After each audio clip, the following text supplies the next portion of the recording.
I'm Pat Patrick, and I really did 2 tours of duty, active duty in the Army.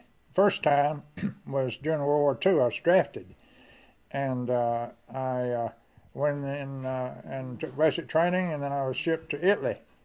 And I was in the same outfit as Henry Duke was. We were both in the 80th Division. He was in the combat engineers, and I was in the infantry. And this was just right after the war was over, and what I did anyway was guarded German prisoners of war. And at that time, the Yugoslavs were threatening to take over that area of Italy, Venetia Giulia area.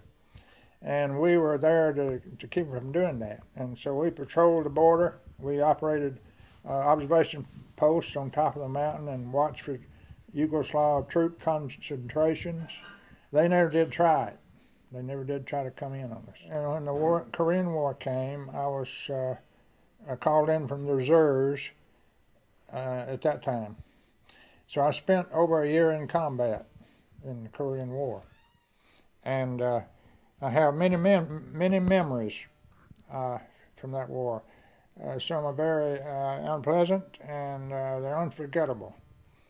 And I I still recall them on a daily basis. I mean, even after 48 years, I still remember some of those events, some at least once every 24 hours, and usually more than that.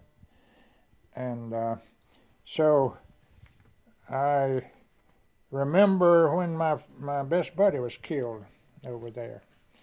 He was a good man and a brave soldier. And they carried him home, of course, after he was killed, and they buried him out in Crawford, Missouri. That's his home community. And that's where he's been for the last 48 years, buried there in his home cemetery. I was lucky. I could have been killed at the same time. And but with the grace of God, I made it through, and they didn't have to send my body back to Rabbittown, Alabama, they're my home community, and be buried there. And for that, I'm very thankful.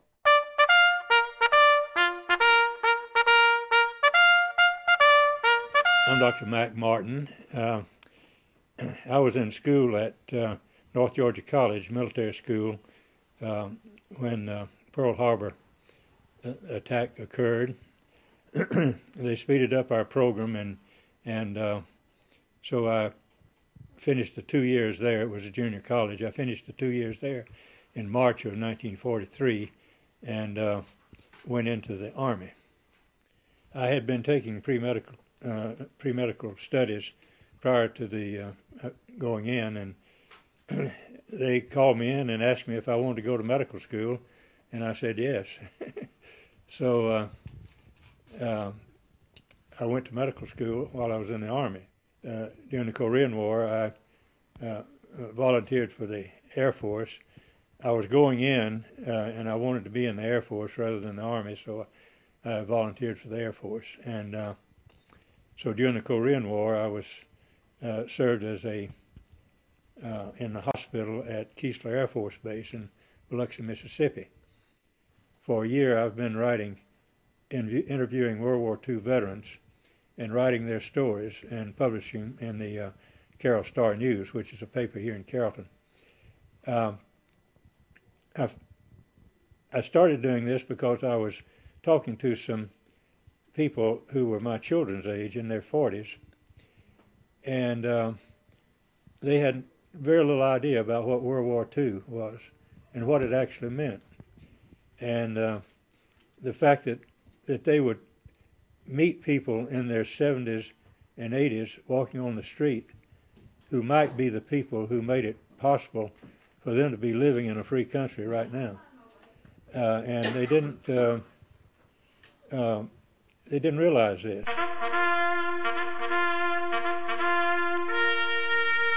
The whole name is James B. Crawford. Everybody calls me Bob, alias Santa Claus now. I really enjoyed it, being in the Marines. And when I left Parris Island, I was sent to Camp Lejeune in they told us a mandatory. We was all hot to go to Korea. Everybody wanted to go over there and be the bad boys.